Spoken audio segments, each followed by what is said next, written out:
Boa noite.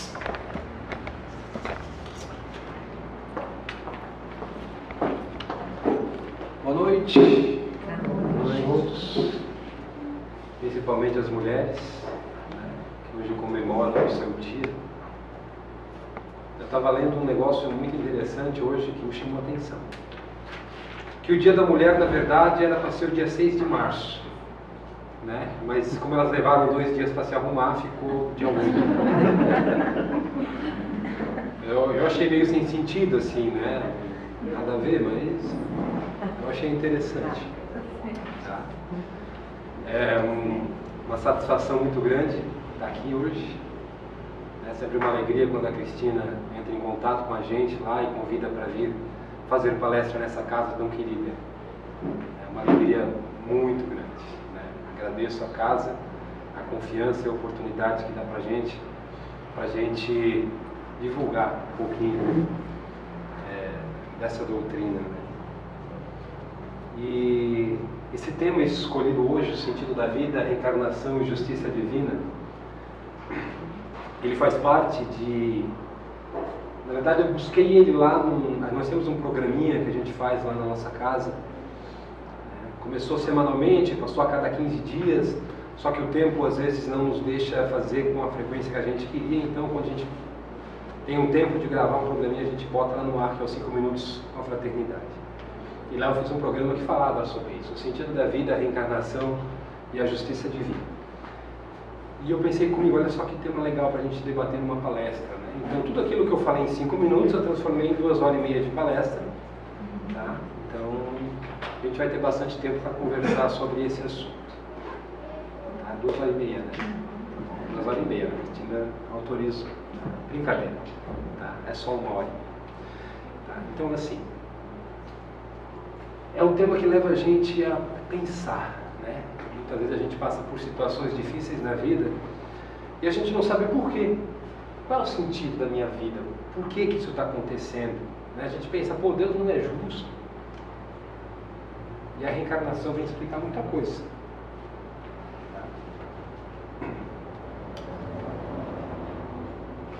A gente não passa os slides, Cristina.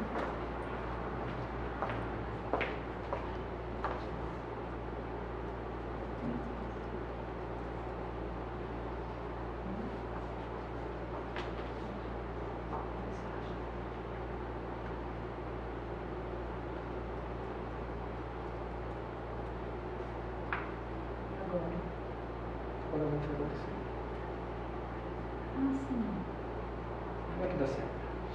Quer que eu vou passando aqui? Eu sento aqui e vou passando.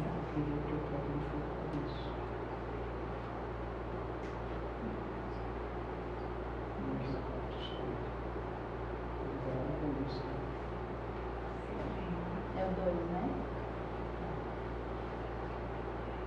Se você quiser passar para mim. Eu vou passar.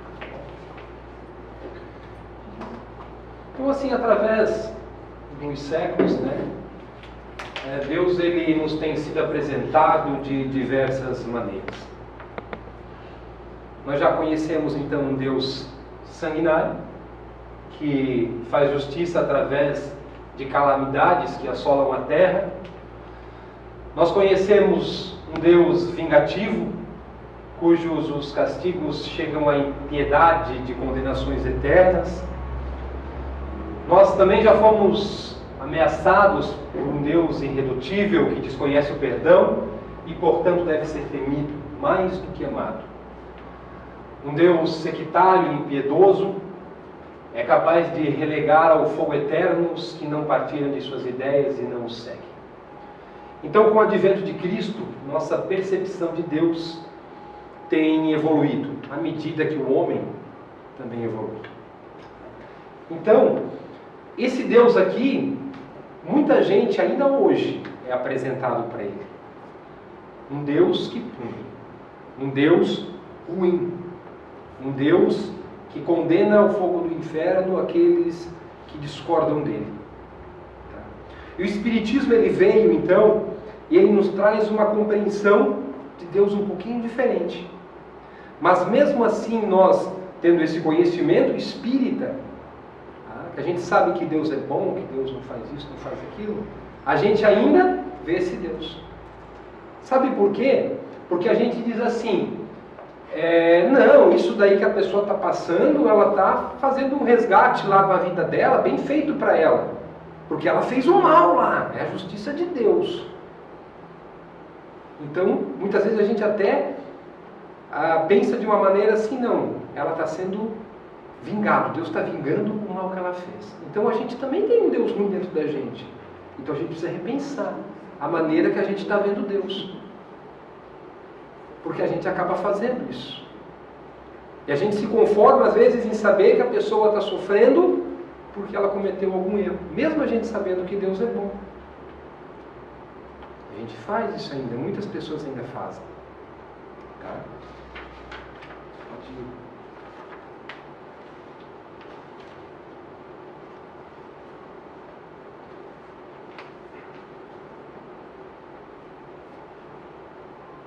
Então vamos pensar, né? Ali comeu um pedacinho, mas não tem problema. Então você acredita que Deus é soberanamente justo e bom? Nós acreditamos nisso. Mas então, se Deus é justo e bom, por que Ele permite que exista tanto sofrimento? Por que uns têm tanto e outros têm tão pouco? Porque alguns nascem perfeitos e outros com alguma deficiência? Por que para alguns tudo dá certo na vida, enquanto para outros nada dá certo? Por que Deus permite que aconteçam tragédias, onde tantos perdem a vida? Por que permite que as pessoas sofram com as doenças? Então é para a gente refletir, se Deus é justo e bom, como é que Ele permite isso? Por que Ele deixa que isso acontece? Por que uns têm tanto e outros têm tão pouco, no sentido materialista da palavra mesmo? Porque Ele é justo e bom. Então deveria ser tudo igual para todo mundo. Ele não é bom, Ele não é justo. Tá? Na verdade, o que vai fazer a palestra levar 1h30 é isso hoje, tá? Mas faz parte, vamos lá. Sabemos que definir o sentido da vida, então, não é tarefa fácil. Para cada ser humano, a vida tem um sentido único. Um sentido único. Às vezes, semelhante. Mas sempre tem um sentido único. E a resposta disso está justamente no que a gente conhece aqui como reencarnação. Continue. E para a gente falar da questão da reencarnação, vou botar um videozinho. Muitas vezes a gente acha que a gente vai adquirindo vivência, que a gente vai adquirindo experiência com a nossa vida, e muitas vezes uma criança, ele vem nos dizer para a gente como é que funciona a vida. Pode soltar, Cristina. A sua alma é o jogador e você é o boneco do jogo. Só tem uma coisa que a sua alma não pode fazer: pausar o jogo. A vida, quando a gente sai do jogo, o jogo morre e a alma não. A alma está controlando. Se a gente desliga o Xbox ou o PlayStation, a vida do boneco acaba, mas a alma não morre. Esse é o sentido do jogo. Não é um jogo como se você pega um controle e acontece. Não vai valer. Você pode tentar, assim, pode pegar um controle e apertar, que é só o boneco que vai funcionar. Mas foi bom falar isso. Tchau. Então, assim, é que nem um jogo. É que nem um jogo. Você morre no jogo, mas a essência continua lá. Se você ligar o PlayStation de novo, o boneco está lá de novo. e você vai continuar o jogo, porque você salvou o que você foi até agora. Tá? Então o jogo continua dali em diante. Então quando você pega uma criança, esse menino deve ter o quê? Uns 5 anos? Uns 4, 5 anos. E vem falar uma coisa dessa, e a gente vê pessoas às vezes já de muita idade que não tem essa compreensão que essa criança tem. Como é que ela já tem essa compreensão? Reencarnação. Aquilo que a gente vem adquirindo durante muito tempo, ela continua ali dentro da gente.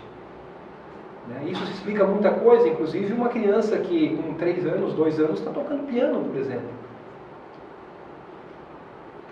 Então, se a gente pegar e colocar a reencarnação na história, muita coisa se explica. Muitas das respostas que nós procuramos está na reencarnação. Então, se todas as religiões concordam que Deus é justo e que Deus é bom, né? E se Deus é justo e bom, então não pode existir injustiças no mundo. Mas então por que Deus permite as desigualdades e o sofrimento? Por que Ele permite a dor? Porque existem reajustes. Porque existem coisas que deixamos para trás. Existem dívidas que adquirimos. Então Deus, Ele faz isso, Ele nos dá o livre-arbítrio de fazermos na nossa vida aquilo que quisermos. Ele nos deixa então plantar aquilo que nós temos vontade, porém, como Ele é justo, tá? Ele nos faz colher, aquilo que nós plantamos. Então, se Deus é justo e bom, Ele também não nos condena ao fogo eterno do inferno por termos feito mal. Ele, por ser bom e justo, também nos dá uma nova chance de se redimir perante as suas leis. E se alguém conseguir me explicar o sentido da nossa vida, o sentido do porquê estamos aqui, o sentido do nosso sofrimento, sem reencarnação,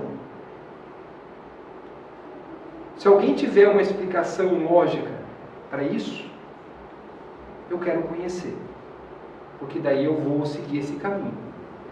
Até hoje eu não encontrei uma explicação melhor do que a gente passa sem a reencarnação. E nós temos que considerar que André Luiz, ele nos diz que 80% do nosso sofrimento hoje não é oriundo de reencarnações passadas. É do que a gente cometeu de erro hoje. Então você imagina que a gente vem para cá, quando a gente reencarna, com uma dívida enorme, uma pilha de boletos assim desse tamanho.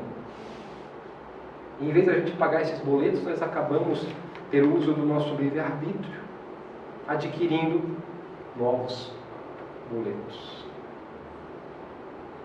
Tá. Pode ir assim.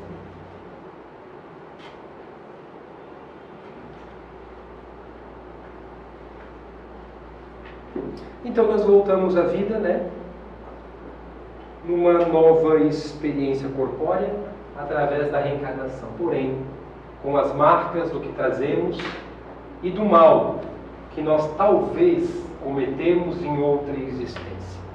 E mais uma vez, isso explica muita coisa, inclusive os desafetos dentro da nossa própria família.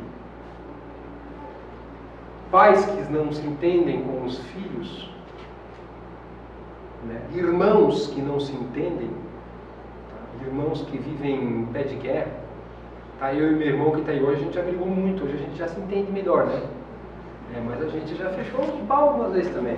Acho que a gente está conseguindo acertar nossas contas aí. Então é dessa maneira. Então dentro da nossa própria família, muitas vezes ligados pelos laços de sangue, que sempre vem aquela coisinha, Por exemplo, a gente cometeu algum mal lá e a gente já passou algumas reencarnações tentando acertar esses débitos com alguma outra pessoa e a gente acaba que continua fazendo mal e não se acerta, vai chegar um ponto que assim nós vamos reencarnar então na mesma família, porque os laços de sangue são um pouquinho mais fortes. Porque quando a gente briga com um amigo, por exemplo, por algum motivo, cada um vai para um lado, vira a cara para o outro, nunca mais se fala e deu. Só que a dívida ficou. Então não, então vocês vão nascer irmãos, vocês vão nascer pai e filho. E como no laço de sangue a gente sempre tem aquela coisa, mas é meu irmão, né? Eu tenho que perdoar. É meu pai, eu tenho que perdoar. É minha mãe, eu preciso perdoar. Então, a gente sempre tem um incentivo a mais para resgatar esse mal que talvez cometemos lá na outra reencarnação, né? Então, se Deus é justo e se Deus é bom, Ele vai nos permitir uma nova chance. A reencarnação é a maior prova do amor de Deus e da justiça divina. Quando Jesus afirmou a Nicodemo ser preciso nascer de novo, Ele nada mais fez do que confirmar uma lei divina e também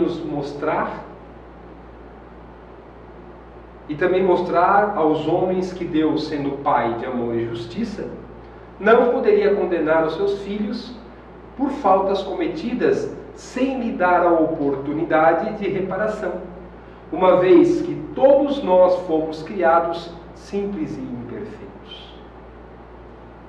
Então a justiça de Deus já começa por Ele. Ele criou todo mundo igual. Não existem seres criados exclusivamente para fazer o bem ou exclusivamente para fazer o mal. Ele criou todo mundo simples e ignorante. E daí a evolução, né? Conforme a gente vai adquirindo, a gente vai melhorando. Alguns chegam mais rápido à perfeição, outros demoram mais tempo. Muito depende do empenho que a gente coloca nisso. Então, a questão da vida após a morte, ela está intrinsecamente ligada ao amor. Porque só vale o sacrifício por amor se há uma continuidade da vida. Porque se tudo vai virar pó, não tem sentido a gente amar o próximo. Para quê? O que eu vou ter de vantagem nisso? Tá? Se for tudo realmente genética, então ninguém tem mérito.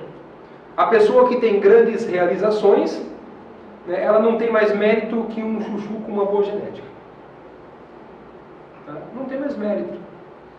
Então a questão do contínuo da vida, ela está ligada ao amor. Tá?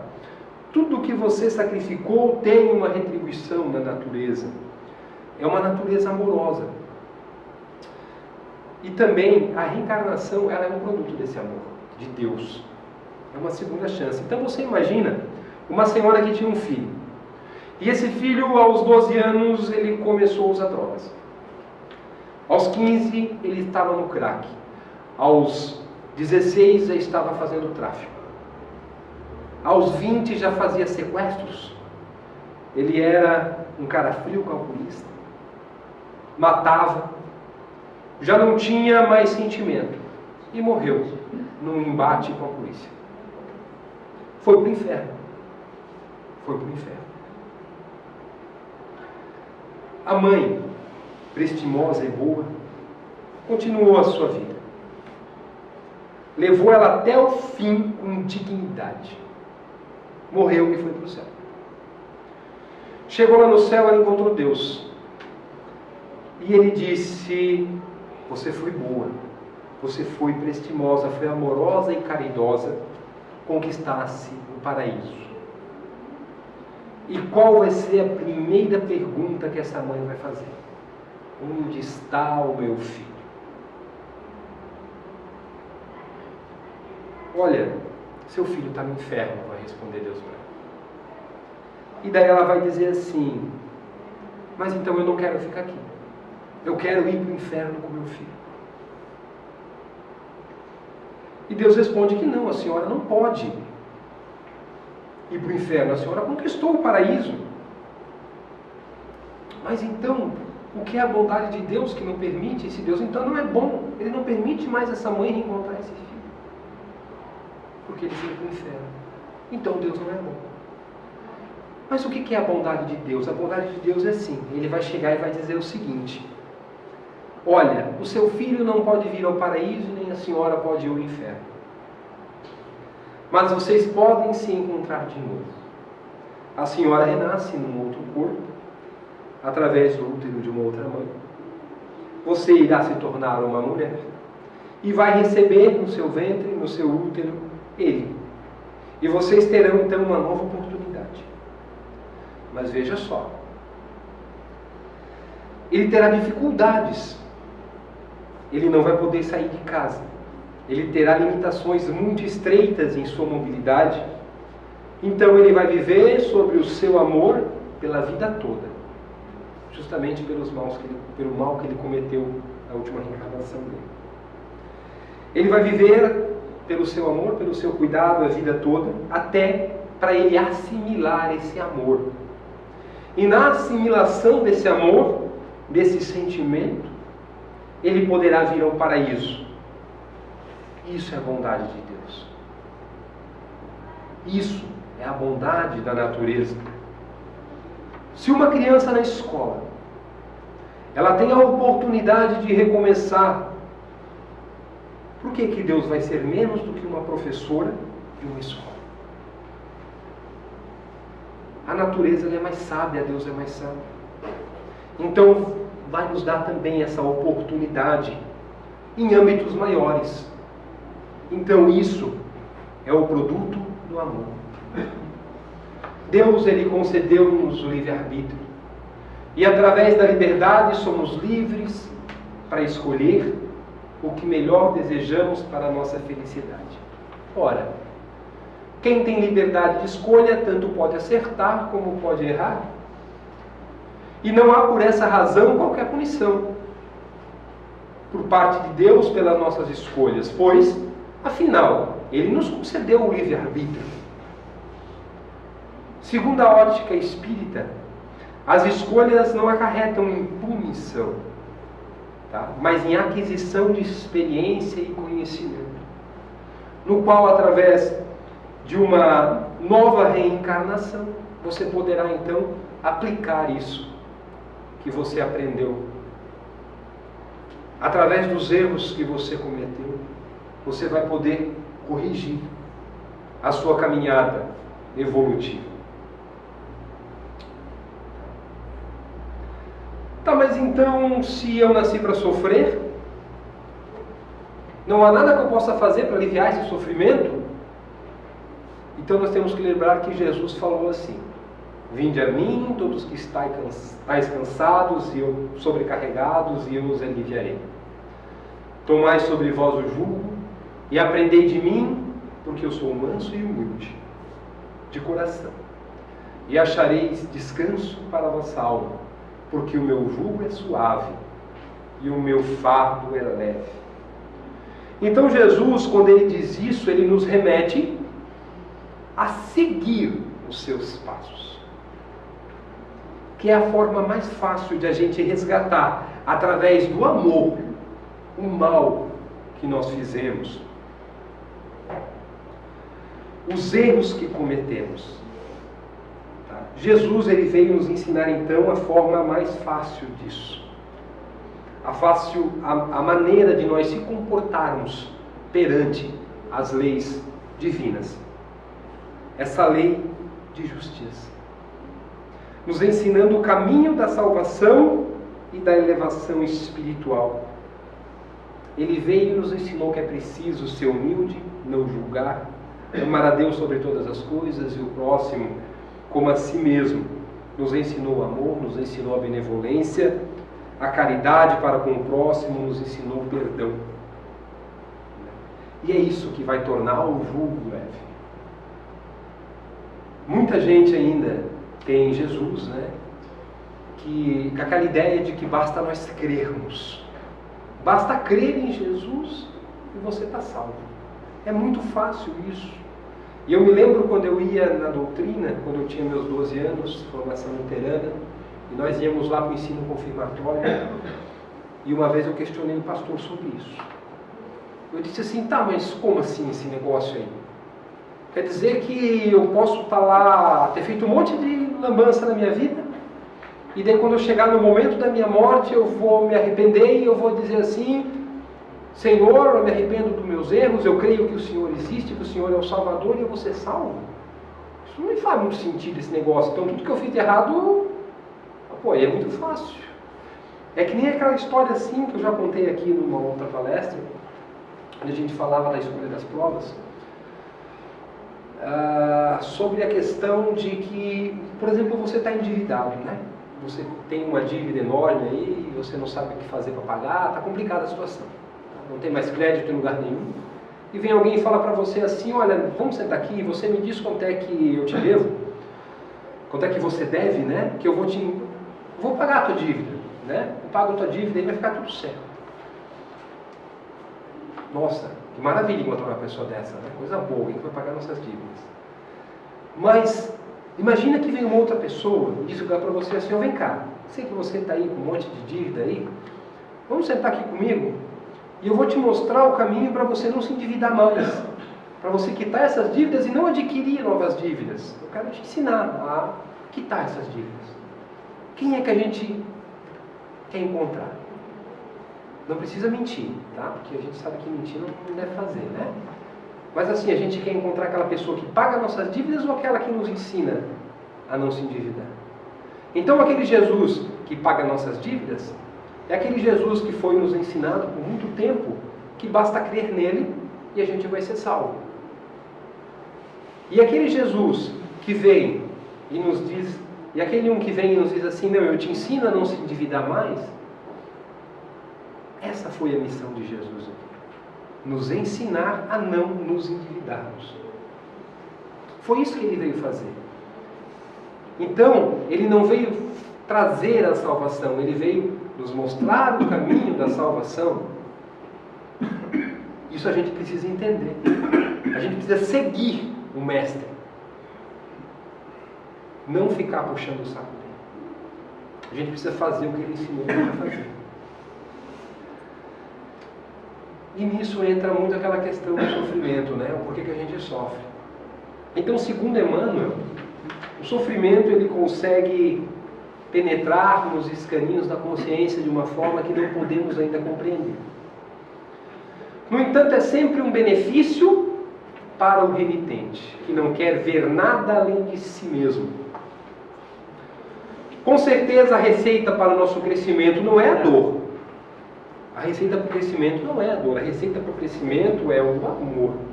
Algo que está no âmago de todos nós, né? Está lá dentro de nós. Pois nós somos centelhas divinas. A nossa origem, o pano de fundo da nossa consciência é Deus. E este não quer que sua criatura sofra, mas que se eduque e vive em fraternidade.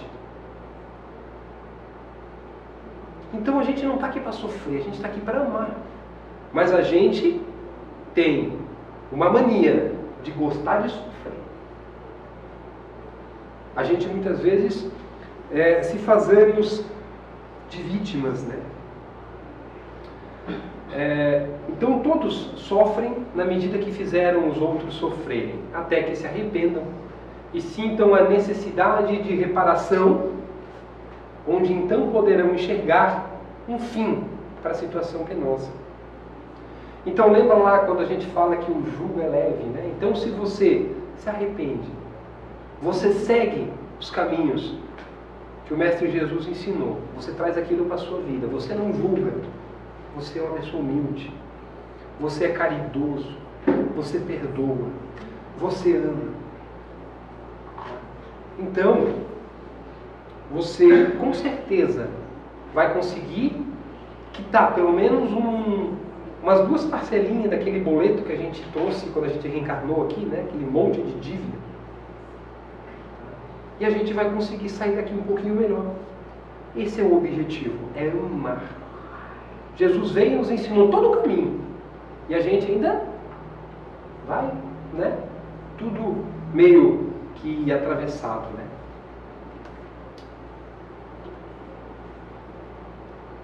Então, para que o sofrimento seja proveitoso, é necessário aplicar o que Divaldo Pereira Franco ele cita em uma de suas entrevistas sobre a justiça divina, que é a tal da resignação dinâmica.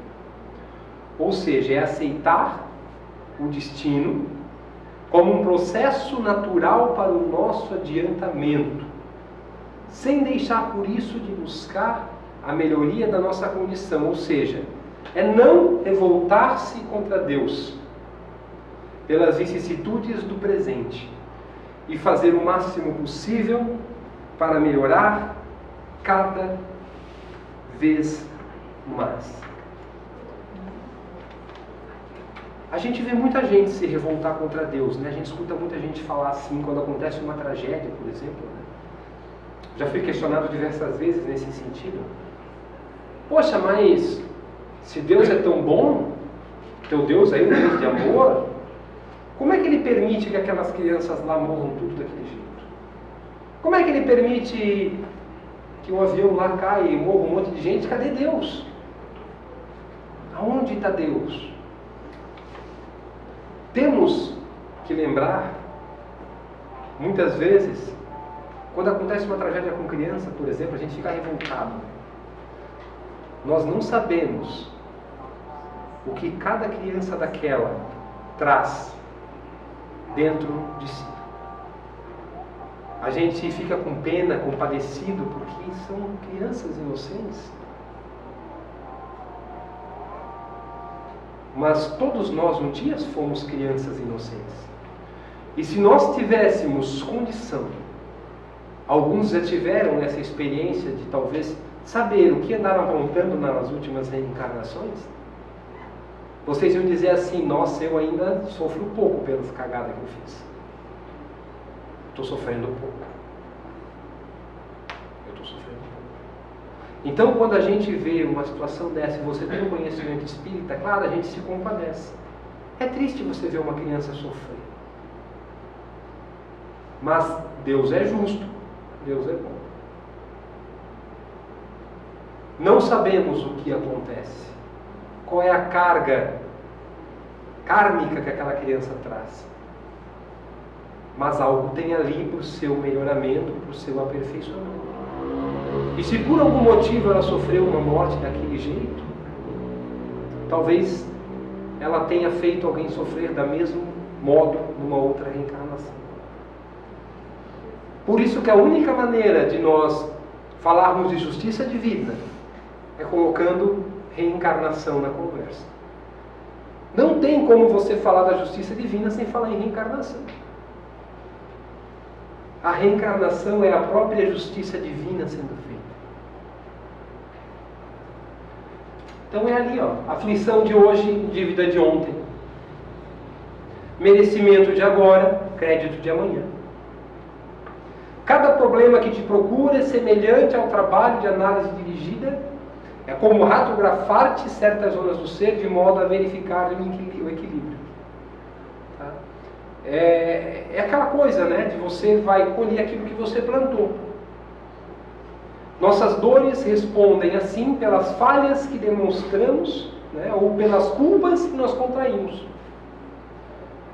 A lei estabelece, porém, que as provas e as penas se reduzam ou se extingam, olha só que importante isso.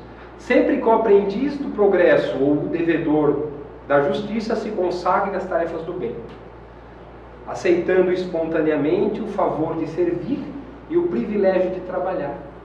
Então, a melhor maneira que nós temos de pagar o mal que nós fizemos é através do amor, é através do bem, é através de fazer a caridade, né, que o Espiritismo nos fala que fora da caridade não há salvação.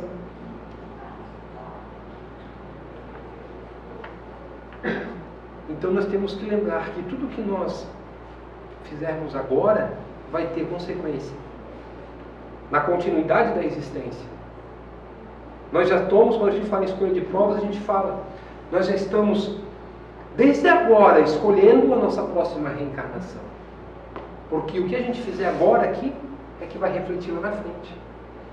Então nunca é tarde para a gente começar a perdoar. Nunca é tarde para a gente aprender uma profissão nova. Né? Muitas vezes a gente acha assim, não, que a gente tem aquela questão da escola, né? A gente vai lá e quando a gente sai ali nos 17, 18 anos, vai começar uma faculdade, a gente vai escolher nossa profissão e vai seguir nossa profissão pro resto da vida. Eu, graças ao Espiritismo, hoje eu viso uma profissão diferente para mim no futuro. Porque ele me mostrou uma outra coisa que eu gosto de fazer muito, que é estar aqui falando. Então eu sou um rapaz jovem ainda, 37 anos só, tá? Um menininho ainda que tem muito para viver pela frente, tá? Mas esse ano eu resolvi tomar uma resolução diferente no meu destino. Este ano, com 37 anos, eu estou voltando para a faculdade. Voltar a estudar porque eu quero uma outra trajetória. Porque falar para as pessoas, transmitir um pouquinho do conhecimento que a gente tem, tá? Ele nos engrandece, ele nos deixa, ele nos faz bem. Então eu, ao alto dos meus 1,80 m e 37 anos de idade, estou voltando à faculdade para estudar História, porque quero ir para a sala de aula. Eu quero ir para a sala de aula, eu quero ensinar, eu quero deixar um legado. E o Espiritismo me trouxe essa vontade de estar aqui. Buscar essa questão histórica do porquê que acontecem as coisas. Até para ajudar a estudar a questão de Jesus e a questão histórica da Bíblia. Porque muitas vezes as religiões estudam a Bíblia na letra, trazendo para o dia de hoje o que foi dito, que Jesus disse há 2000 anos atrás para camponeses. Eu acho que era um pouquinho diferente naquela época para hoje, né? Então por que ele falou daquela forma? Por que Moisés falou daquela maneira para aquele povo naquela época? Porque os costumes eram diferentes.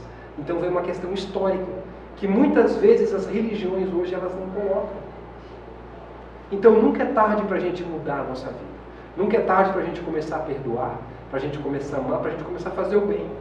Porque isso vai ter reflexo na continuidade da existência. Nunca é tarde para começar a adquirir conhecimento. É que nem uma história de Divaldo Franco que ele conta, que eu já contei aqui também uma vez, mas eu gosto de repetir. De quando ele foi visitar uma instituição, e lá ele encontrou uma senhora de quase 90 anos, e a senhora chegou para ele e falou assim: Divaldo, eu estou aprendendo a tocar violino. Ah, comecei a fazer uma aula de violino agora porque eu quero aprender a tocar violino, é meu sonho, eu sempre gostei. E o Divaldo fala para ela assim: olha, você não acha que ainda é um pouco tarde? Será que a senhora vai acabar esse curso de violino? Porque demora uns 10 anos, né, para aprender a tocar violino. E ela diz assim: não, eu sei, mas lá na próxima reencarnação eu já venho com jeito. Né? Então nunca é tarde para a gente melhorar. E através do nosso melhoramento, através do amor que a gente emprega, através da caridade, do amor, a gente pode ir amenizando aquele mal que a gente fez no passado. Divaldo Franco, ele conta que ele foi perseguido por 40 anos, mais ou menos, eu não me lembro, mas é mais ou menos 40 anos por um obsessor. E sabe quando é que foi que o obsessor desistiu dele? Quando lá na calçada da mansão do caminho, deixaram uma criança e ele pegou aquela criança e acolheu aquela criança. Então o obsessor se apresentou para ele e disse assim: não, a partir de hoje o senhor está perdoado, porque essa criança é minha mãe. Pequeno gesto de amor. E a gente vai amenizando o mal que a gente fez. Então, qual é o verdadeiro sentido da vida? Ninguém permanece incólume na jornada humana, né? Ou ninguém permanece sem ferimentos, né? Sem lesões corporais ou morais, tá? Na jornada humana. Todos reencarnam com o objetivo de elevação e para esse desejo de provações. Assim como as expiações chegam de maneiras necessárias, convocando o espírito em depuração ao resgate, né, que lhe facultará a sua liberdade e a sua paz. É aquela coisa assim, a gente fala muito em provas e expiações, né? O que é provas? Provas são aquelas coisas que a gente, nós já temos um pouquinho de adiantamento e a gente já pode discutir lá com o nosso mentor quando a gente desencarna e a gente resolve reencarnar, e a gente consegue decidir lá assim: olha, eu acho que eu vou fazer isso aqui, vou seguir por aqui, vou seguir por ali, né? Isso é prova, é quando a gente já dá um pitaco ali, a gente já vem com uma coisa meio, né? E expiação é quando a gente vem numa situação meio forçada, assim. Você fez um monte de lambança, mas assim, ó, você precisa reencarnar lá, porque você tem que Então o que acontece? Muitos desses espíritos que a gente vê cometer crimes, que a gente vê fazer mal, que a gente vê agredir os outros, são espíritos que estão em expiações. São espíritos que ainda não têm aquele sentimento, né, que estão aqui para se melhorar. Eles da mesma maneira que eles desencarnaram, eles reencarnaram aqui de novo, então estão meio aos trancos e barrancos assim, estão tendo oportunidade e muitos estão tendo a última chance. Porque, como sabemos, estamos passando por um momento de transição planetária. Então alguns não vão mais poder reencarnar. Tá? Examina com interesse o modo de pulsar da vida, alegrando-se, seja como seja a tua existência. Pois seguindo sem receio, alcançarás a meta da sua felicidade, sempre mais perto de Deus. Então alegra-se mesmo que você passe por momentos difíceis. Muita gente gosta de se fazer de vítima. Muita gente gosta de sofrer. Tem gente que gosta de sofrer, né? Tem gente que, às vezes, nem é tanto, mas fica se fazendo ali porque ela quer que as pessoas tenham pena dela. Então, assim, se alegre. Está difícil. Está difícil é porque está aparecendo uma situação na tua vida para você se melhorar. Isso não é ruim, gente. Isso é bom. Porque através do sofrimento, como diz lá Emmanuel, ele penetra lá dentro da nossa consciência. E é o sofrimento, muitas vezes, que faz a gente refletir. Tá? Então, examina com interesse esse modo de pulsar a vida. Tá? Já se sabe que na sociedade humanística as pessoas vão atrás de muitos propósitos, pensando que neles encontrarão o sentido real da vida.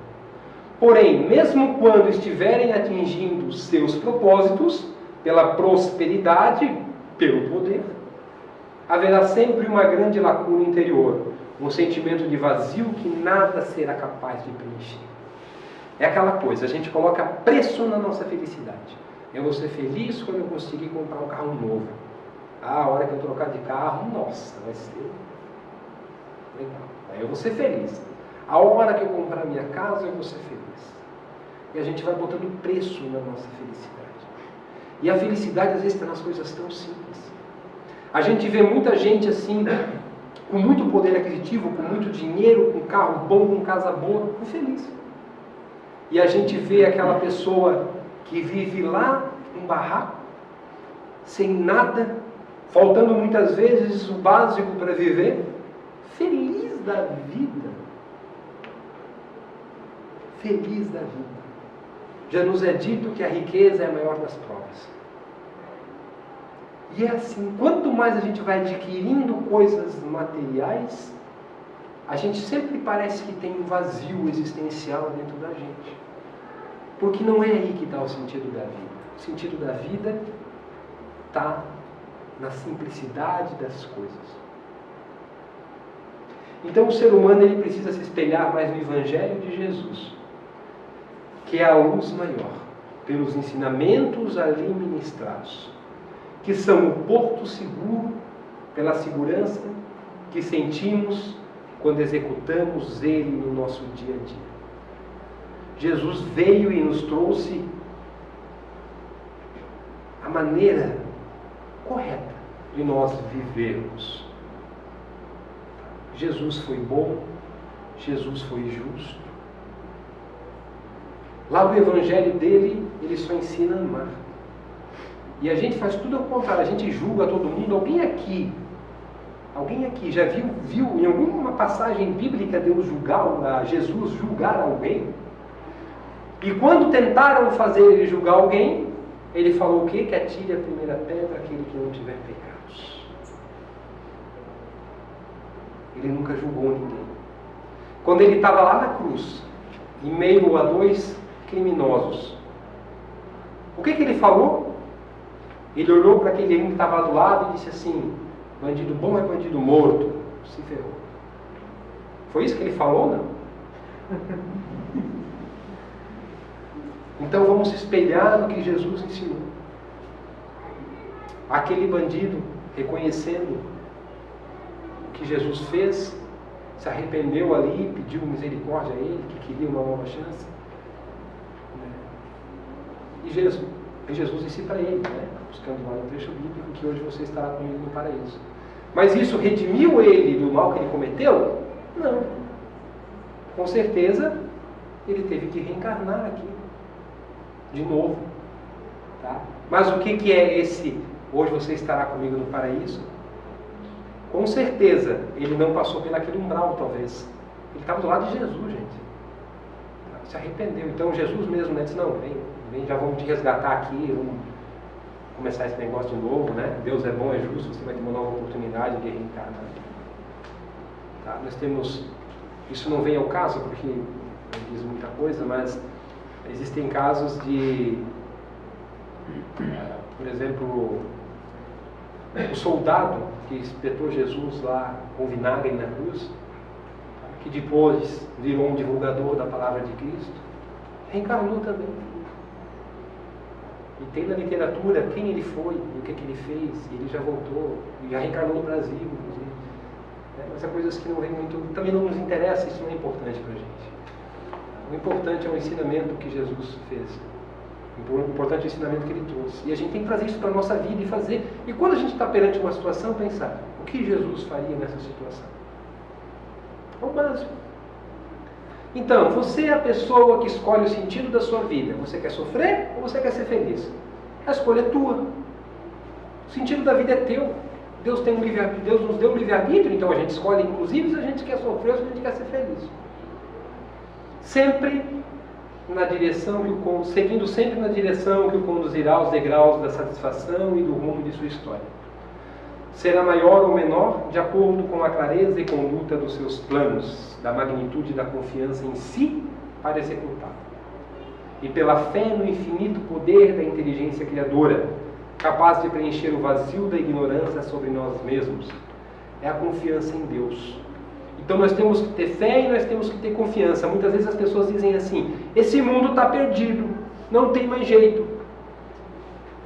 E eu lembro de uma palestra que eu vi de Divaldo, que ele falou assim, gente, está tudo exatamente aonde deve estar. Acredite nisso. Está tudo exatamente onde deve estar. Estamos passando por uma transição planetária. Estamos passando por um período de mudança. Para frente.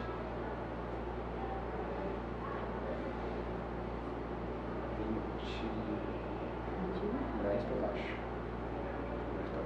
22.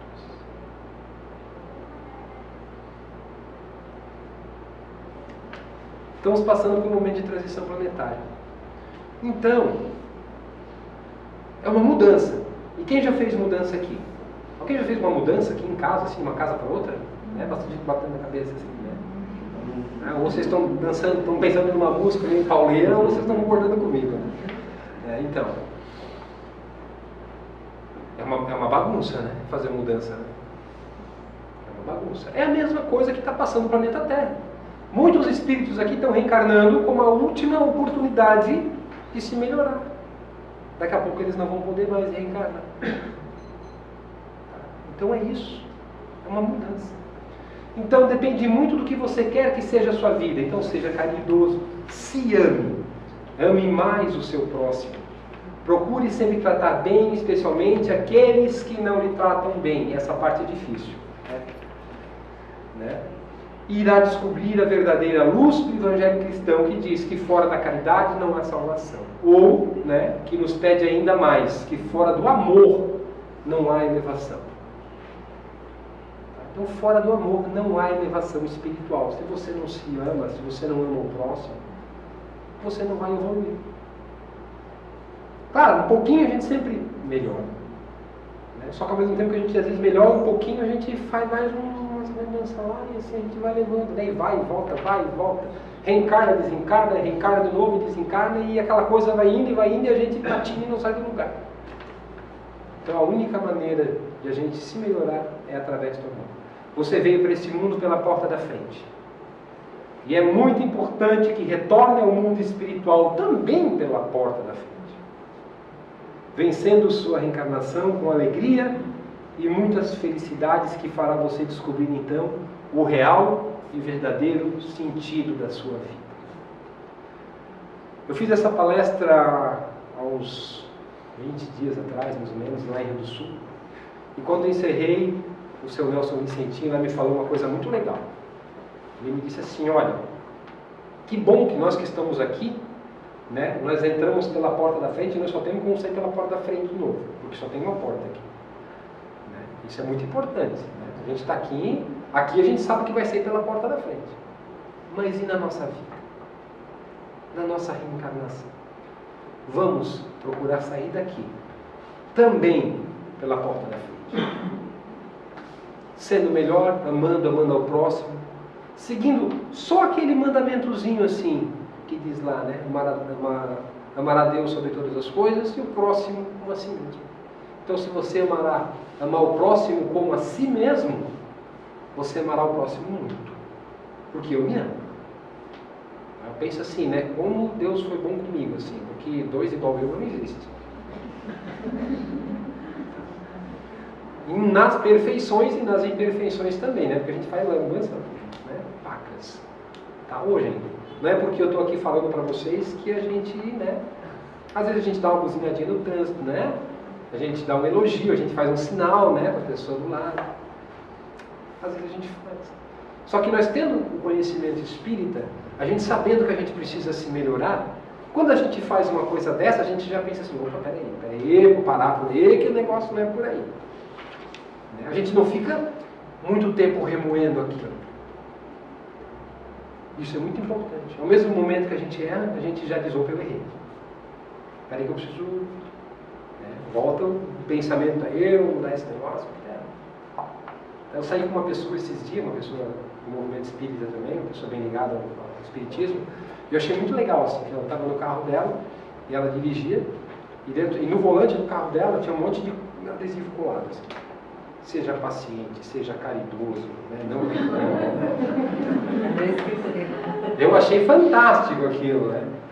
Daí eu disse, tá, mas por que isso? Ela me disse assim, Marco, eu ando um pouco estressada, sabe? Então eu estou botando isso aqui para mim lembrar das coisas, né? Quando eu estou dirigindo, assim, porque daí se alguém me dá uma fechada, eu já olharia e digo, tenha paciência. A gente já se segura um pouquinho. Tá, e eu pensei nessa ideia, eu digo, vou começar a colar adesivo em tudo quanto é lugar também. Para não escorregar. Para não escorregar, a gente escorrega, gente. Tá, eu escorrego, eu que a Cristina às vezes escorrega também. A Cristina é mais difícil, a Cristina está um pouco mais evoluída. Mas todo mundo escorrega. Todo mundo escorrega. E faz parte da nossa vida escorregar. Tá, porque a gente não é perfeito ainda. Quando eu for morar em Júpiter, né, que diz que em Júpiter lá é bem evoluído o negócio, lá eu não vou escorregar mais. Um dia eu vou para lá ainda, mas eu estou calculando mais 125 reencarnação aqui. Então, vai dar certo. Eu tenho esperança nisso. Tá bom, gente? Obrigado por vocês, obrigado por vocês me cederem um tempinho aí no ouvido de vocês, né? Desculpa se às vezes eu passei um pouquinho do tempo, tá? Mas enfim, é sempre uma satisfação muito grande vir aqui conversar com vocês. Obrigado, Cristina. Nós aqui te agradecemos, né? Um abraço de todo mundo para ti.